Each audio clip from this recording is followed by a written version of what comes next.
Welcome to our second video on section 2.6, and in the last video we were able to prove that theorem 6 2.6.2, where we had a rational function where the numerator was a polynomial of degree 3 and then the denominator was a polynomial of degree 4, and we were able to find unique real numbers such that we can decompose the rational function into simpler rational functions that we can easily integrate. Right, so we continue with that. So we continue with partial fraction decomposition. So let P and Q be polynomial functions on R such that the following is true. 1. Q has degree at least 1, and number 2, the degree of P is strictly less than the degree of Q, right? Then the rational function f of x, which is equal to P of x over Q of x a real number such that Q of x is not equal to 0, can be expressed as a sum of the terms of the form a to the ax plus b to the j and b plus c over cx squared plus dx plus e to the k, where j and k are integers that are greater or equal to 1, and all the coefficients appearing in the terms are real numbers. So such an expansion is called a decomposition of f into partial fractions, right? So you see that this kind of functions will be easier to integrate, right? So the specific terms appearing in the partial fraction decomposition of f are determined by the factors of q. So the factors of the denominator will tell us how the terms appear. So if we've got cases that we are going to talk about. So if ax plus b is a factor of q and repeats exactly n times, then the partial fraction decomposition of f contains the terms a1 over ax plus b, a2 over ax plus b squared, up until an over ax plus b to the n, right?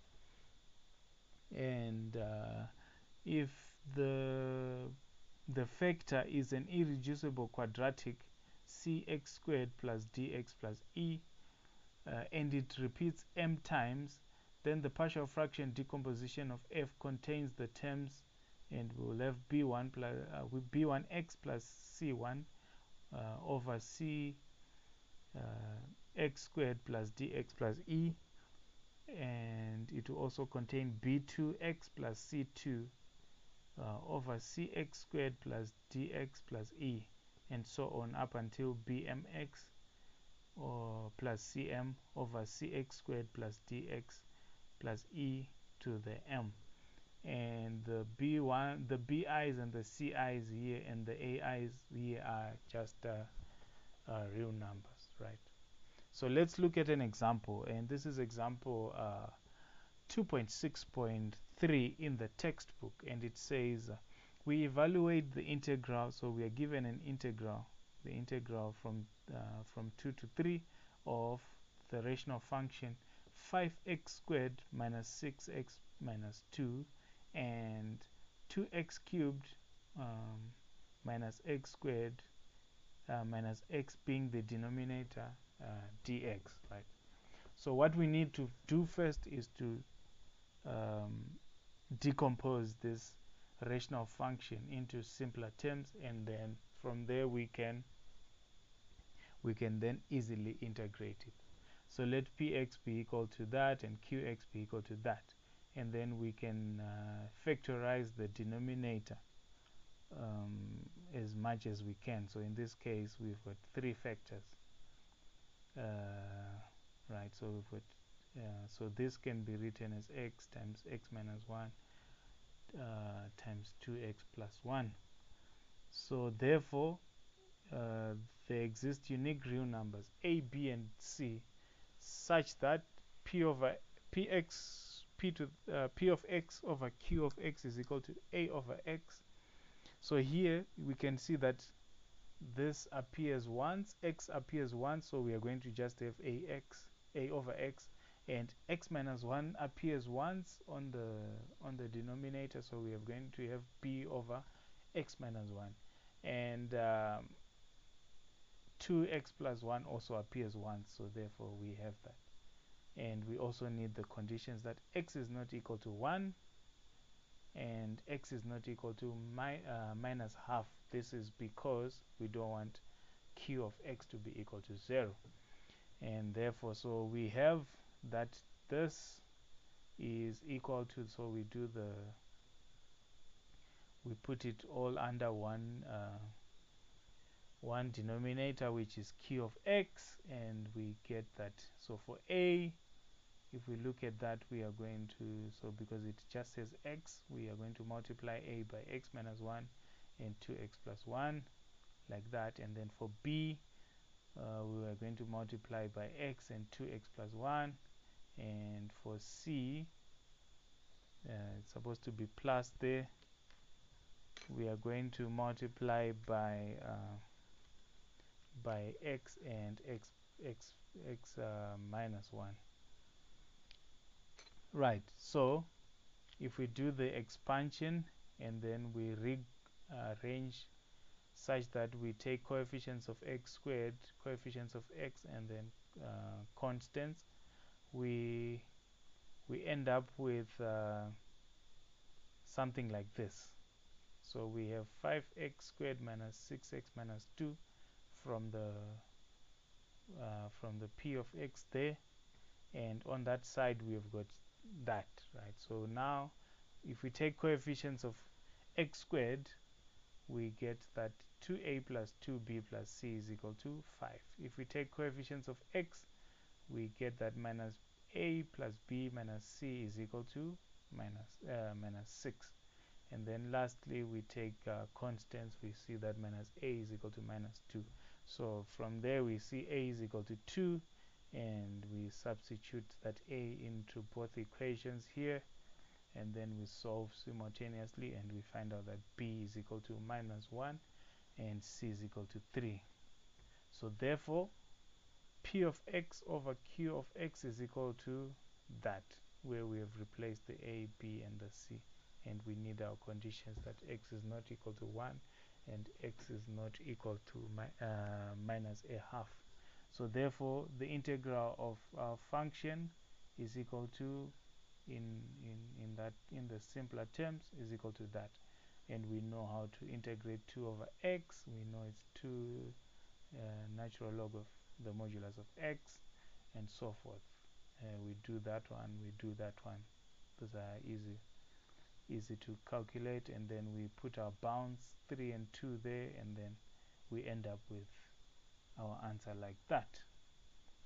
Right, so we had a simple denominator with all the factors appearing once. We are going to look at something different in the next example, and this is example 2.6.4 in the textbook, and it says integrate, find the integral of this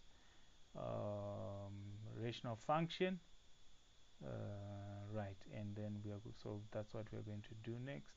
So p of x is our numerator, q of x is our denominator, and then we know that there exist unique real numbers a, b, c, and d, such that, so we look at the denominator, we can see that 3x plus 2 appears once in the denominator, so we are just going to have this term for that, and then x minus 2 appears 3 times, so therefore we are going to have a over x minus 2, b over x minus 2 squared, and c over x minus 2 cubed. We are going to also have 3 terms in our decomposition, and we have the fact that x is not equal to 2 and x is not equal to minus 2/3.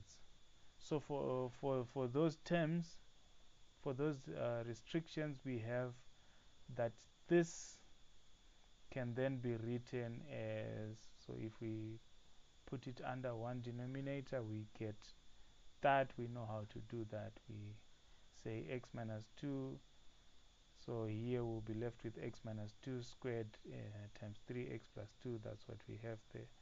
And then for b, we are left with x minus 1 minus 2 times x 3x plus 2, and then for c and so forth, right? And then if we expand and rearrange, taking coefficients of x cubed, coefficients of x squared, and coefficients of x, and then the constants, we have that p of x over q of x is equal to that if and only if the numerators are the same, right? So if the numerators are the same, it means that this will be equal to that. And so therefore what it means is we can then say the coefficients of x cubed gives us our first equation, the coefficients of x squared gives us our second equation, the coefficients of x gives us our third equation, and then the constants gives us our fourth equation. So solving the system of equations, we find out, so we do our Gauss elimination and a back substitution, and we find out that a is equal to 1, b is equal to 2, c is equal to minus 3, and d is equal to minus 1. So therefore p of x over q of x will be equal to that. And now we can integrate. So therefore we can integrate that function, we can integrate that function, that one and that one quite easily. There's supposed to be a dx here, and then we get that, right? So that is what we have. And go and do examples 2.6.5 and 2.6.6 to get a feel of more examples on this. Otherwise, that is all for this video. Thank you.